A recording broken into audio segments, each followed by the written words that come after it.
tout de suite la parole à Pierre-Antoine Dessous. Donc, Moi, je serai assez bref en fait, mais je vais rebondir sur des choses qui ont été dites. Effectivement, ce point sur ce rapprochement entre food sciences et food studies m'inspire en fait quelques petites remarques. Alors, effectivement, la première, c'est justement sur les enjeux de ce décloisonnement et puis les possibilités de ce décloisonnement, en particulier en termes d'éducation et de formation. Alors, discussion ouverte, parce que si on reprend effectivement notre cher collègue Peter Scholars, pour la seule partie justement des bilans qu'il avait aussi publié dans la même revue, dans Food and History, terme qu'il avait repris l'année dernière au symposium, c'est déjà les food studies, c'est house with many rooms. C'est ça. Et moi, effectivement, c'est quelque chose.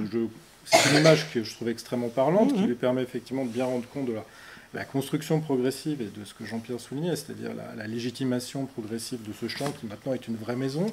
Moi, ce qui me gêne, c'est que l'interface, ça reste les portes et que tout ça reste finalement très cloisonné. Donc déjà, c'est vrai qu'il faut prendre aussi conscience du fait qu'on a beau travailler à côté entre l'anthropologie, la sociologie, l'histoire. Bon, est-ce que déjà, nous-mêmes, sommes en mesure effectivement de produire en commun, c'est plus une question, hein, c'est pas une critique, et est-ce que déjà il n'y a pas aussi des collègues comme Peter Scholars à convaincre sur le fait qu'on pourrait avoir one house with one room, hein, ce serait déjà pas mal. Alors ensuite l'autre remarque c'est sur open space alors, l'open space. L'open space, exactement, l'open space de l'alimentation, et je pense que je vais y venir, c'est un problème en fait de sociologie et de sociologie historique des sciences en fait, qui est en jeu ici. Alors l'autre remarque c'est effectivement sur cette dénomination food sciences et food studies, que je trouve finalement très éclairant, parce que finalement il y a ceux qui font des sciences et donc qui trouvent, et il y a ceux qui font des études, sous-entendu qui ne trouvent rien.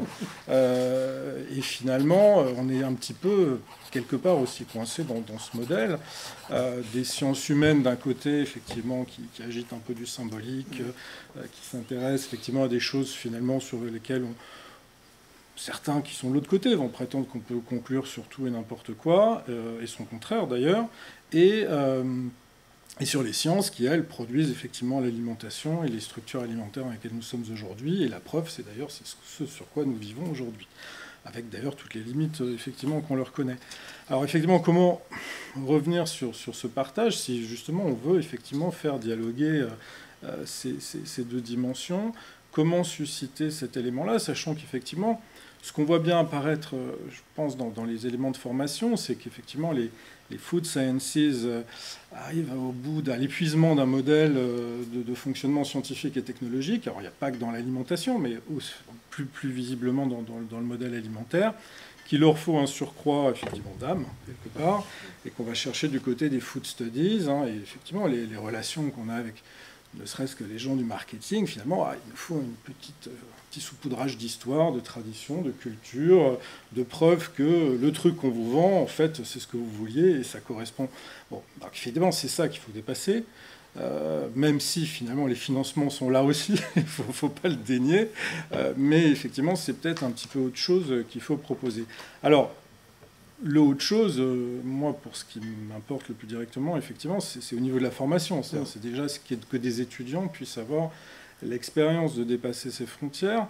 Alors, je dirais, en amont, peut-être, effectivement, qu'un des enjeux, c'est l'histoire des sciences et des techniques, ou la sociologie des sciences et des techniques. Pour moi, les deux convergent beaucoup, qui permettent effectivement de montrer aux food sciences qu'elles sont une food culture aussi, et donc d'avoir un regard réflexif effectivement sur la construction de ces savoirs scientifiques et de cet ensemble normatif, sensoriel, constructif, qualitatif, etc., sur lesquels effectivement il faut qu'on revienne, et d'ailleurs certains historiens des sciences et des techniques s'y attellent, et avec des résultats tout à fait intéressants, de façon effectivement à porter la réflexivité dans ces éléments-là.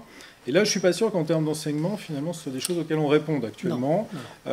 Et peut-être, sans doute, faudrait-il porter un petit peu l'accent dans cette dimension-là, qui, d'après, d'un point de vue méthodologique, c'est des approches qui maintenant ont un quart de siècle, qui sont quand même assez bien posées. Peut-être devrions-nous stimuler un petit peu des travaux dans cette direction. Et puis l'autre, après, effectivement, c'est la mise en place d'un système de formation qui permette à des étudiants à la fois de goûter au plaisir de cette diversité académique, et puis d'avoir aussi un emploi derrière, c'est-à-dire d'avoir une visibilité professionnelle, ce qui évidemment est loin d'être gagné, à la fois pour convaincre les étudiants, nous-mêmes également pour travailler ensemble, il ne faut pas se leurrer aussi, c'est heurter un certain nombre d'éléments.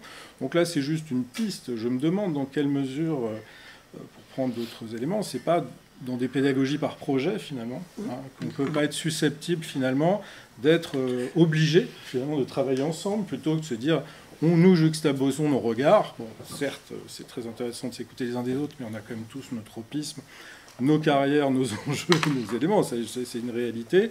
Par contre, effectivement, dans des projets conjoints que les étudiants porteraient, là, effectivement, investir par la pratique, je dirais la nécessité d'avoir un certain nombre, je dirais, d'enseignements, de picorer, de regarder de façon critique ou intéresser un certain nombre d'éléments. Alors après, effectivement, nous nous heurtons aux moyens universitaires de ce point de vue-là. Partie financement, là. Partie financement, ou même partie institutionnelle, qui est quand même non négligeable et qui suppose... Alors, de fait, ce que j'en comprends, c'est que dans des systèmes plus privés, en tout cas à l'échelle française, on peut effectivement avoir une forme de liberté dans ce sens-là. À l'intérieur de l'université, je dirais, ça reste encore des modèles à développer, en particulier du côté des sciences humaines et sociales, qui restent quand même assez cloisonnés.